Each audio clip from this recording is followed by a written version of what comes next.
Next up is my old favourite RPG series, Final Fantasy, an RPG series that first seeped into my childhood and then broke out like a deadly viral infection in my teen years.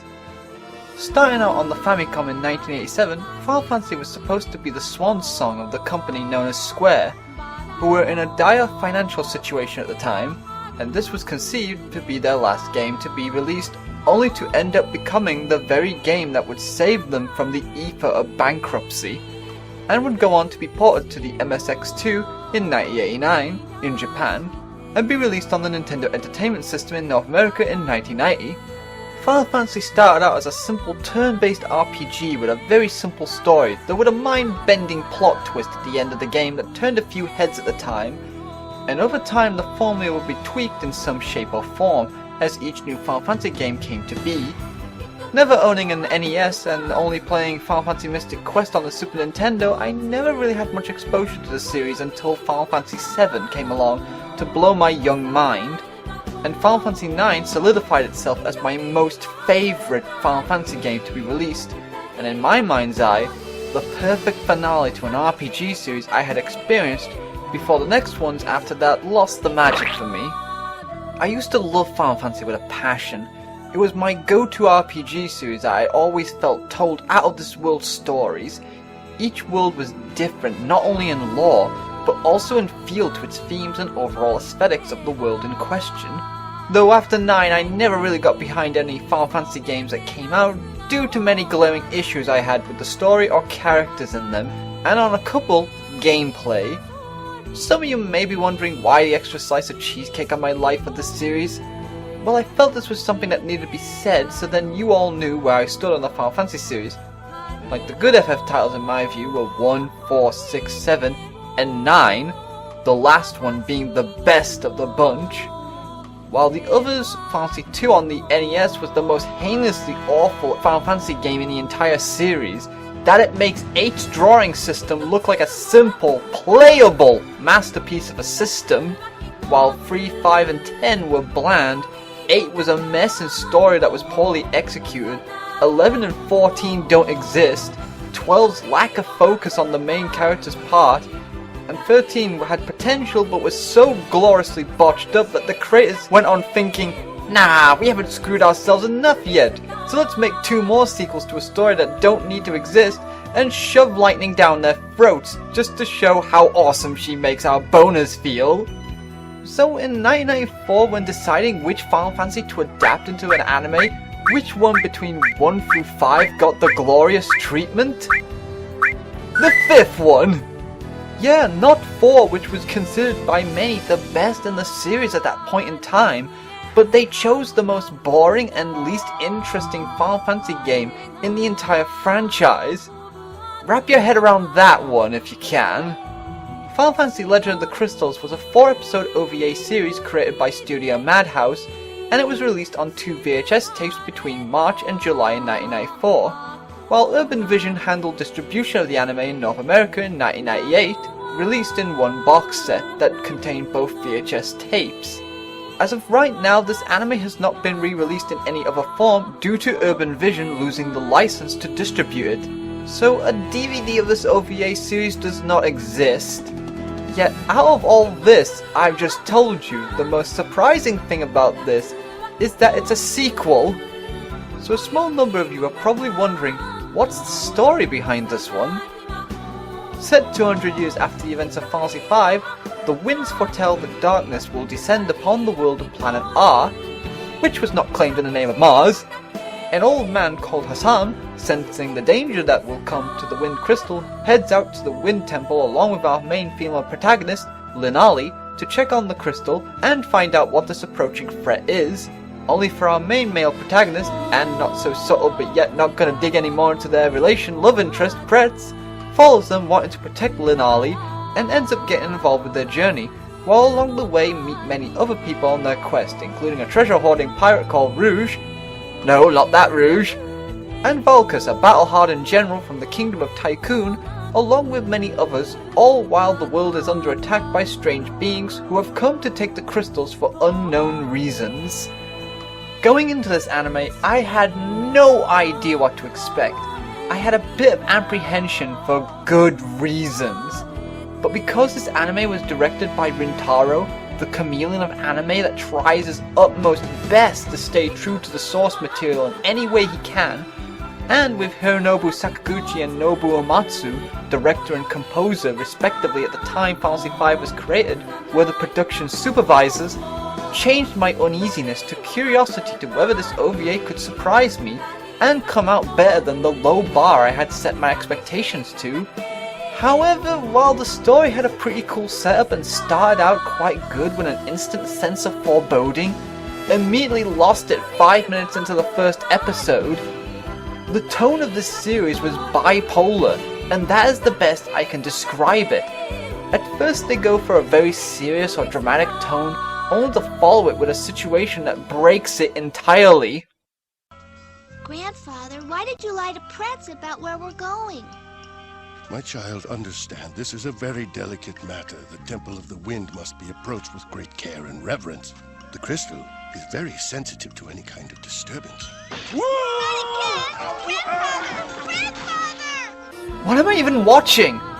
Granted, the Final Fantasy series did too have some quirky moments or silliness seep into a scene, but they were always separate from the main plot and were not terribly goofy. However, issues with tone was not the only problem this OVA had brought upon itself. Looking at its flaws, its characters were not that interesting as leads. Other than learning about who they are and their personalities, none of them grew past from what I learned of them.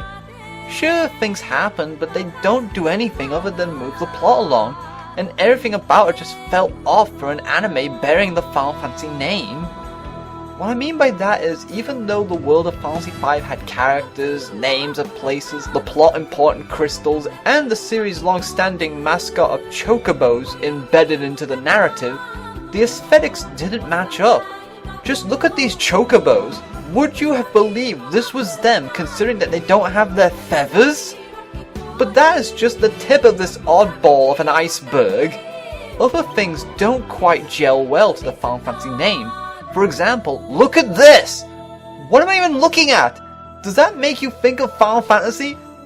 And if you said yes, then congratulations. You are probably one of the few people that could probably easily accept a girl who upon receiving the wind crystal inside her body suddenly has a glowing butt of light as a side effect.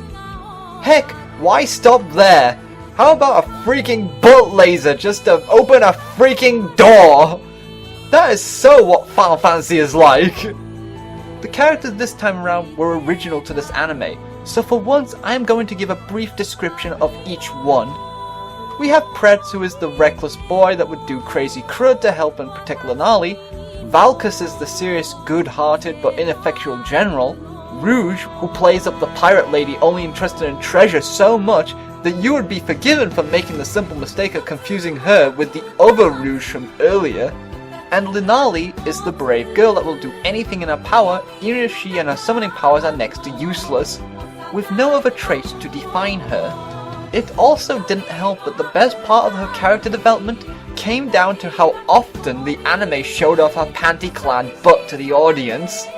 It's not exactly Ross Fairy's level of fan service, but I digress. Lastly, we come to the antagonist of the story, Raw Devil. Such an original, ominous name, by the way. He is that character that brought his bare minimum game to the OVA, and it showed. He's basically your typical villain that wants powers of godhood, in this case, Death Gyunos, god of oblivion, and all because he... what was his reason again? I wandered the universe in search of great cosmic truth, until at last I learned there is only one truth. Death Gyunos. Now, the time has come for me to assume the title of Death Gyunos, Bringer of Darkness, Lord of Oblivion. That's all? That tells us nothing at all. First, what was the truth? Without knowing that, we never understand this character's motivation to commit in the misdeeds that drives them. You can't just spring on the audience that he traveled somewhere and found out something without even telling us what this something was, or any reason behind it. It comes off as saying, Yeah, I'm evil because the script vaguely told me the truth, and that was I am evil. Jeez, I can't believe I have to say this, but Raw Devil, the main villain, is not only a zero-dimensional antagonist, but he also makes X-Death from Final Fantasy V the most one-dimensional villain of the entire Final Fantasy franchise look like a fully fleshed out three-dimensional character compared to him. Holy crunking bakewells! What world are we living in where that is even possible? Thank you, I'm a hero now. As for the technicals, they were okay, and good at the time this anime was created, but there were certain points that bits of animation was reused in the same scene, or within different scenes altogether on rare occasion. As typical of me in animation, I can't really say anything else other than it's okay. That is until we get into battle animations, which was so underwhelming to watch for the most part. There were a couple of decent fight scenes and set pieces here and there, but most of the times I didn't really feel invested in them. Even the final battle, while staying true to the Final Fantasy formula with an oversized, grotesque final boss, also felt subpar for a fight, especially for one to decide the fate of an entire world, which is a dang shame because I really liked the setup for it.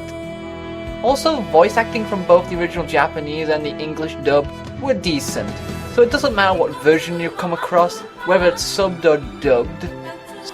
Soundtrack-wise though, is a bit of a difficult one for me, as none of it really stuck with me. Granted, I sometimes may miss or forget that the music was there, but the fact that I couldn't tell it was there to begin with says a lot. While a couple of musical tracks have small parts of Uematsu's score embedded into them, especially the traditional chocobo theme that accompany our unfeathered friends. The music, despite having a couple of good soundtracks overall, sounds incredibly dopey, that it makes it hard to take most situations seriously, that being the last straw on it capturing the feel of the games it's representing. With all the flaws I just told you all, you're all probably thinking that this OVA is possibly another one of the worst things to bear the Final Fantasy moniker. I mean, sure it is, but at least it's not unlimited bad.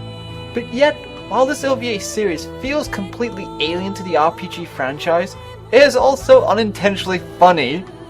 I am dead serious. This OVA series, from its silly quirky moments and overall experience, comes off as entertaining, not in the way it thinks it is. Though I also have to deduct points from the fact that the anime's aesthetics feels more like a late 80s, early 90s anime, especially when you see scenes like this.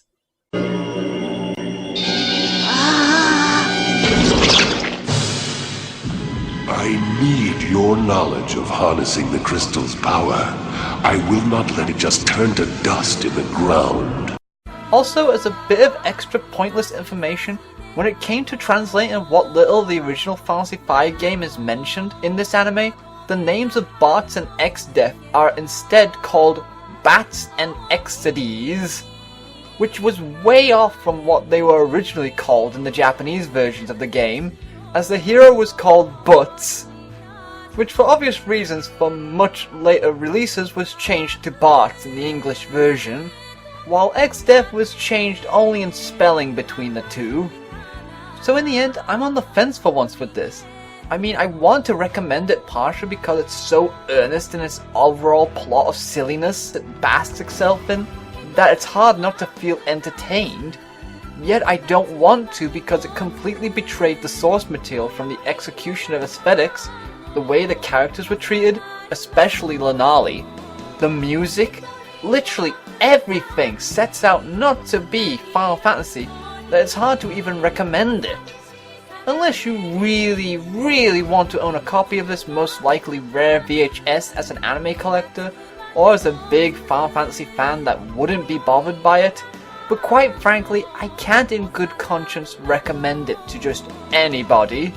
I would say if you're willing to find it, then that's your decision, but keep what I said to heart. So in the end, what can we take away from this?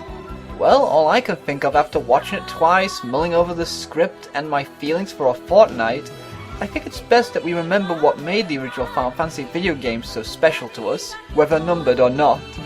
In the end, it all boils down to whether something like an anime or movie based on the franchise can stay true to the heart of the series, and if it can't, then we can only hope for one in the future that does so, and if it cannot, then it's probably best to leave it as a truly unattainable Final Fantasy of its own.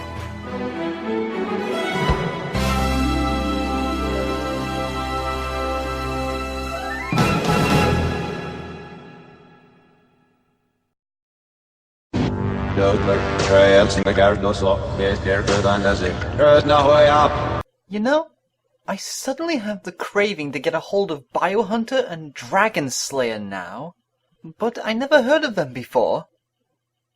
Wait a minute! Biohunter is another great tape, also Dragon Slayer, real good. Those sneaky bastards!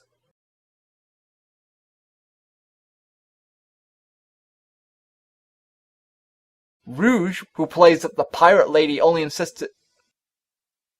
What am I even saying? God dang it, Princess Maker 2! What have you done to me?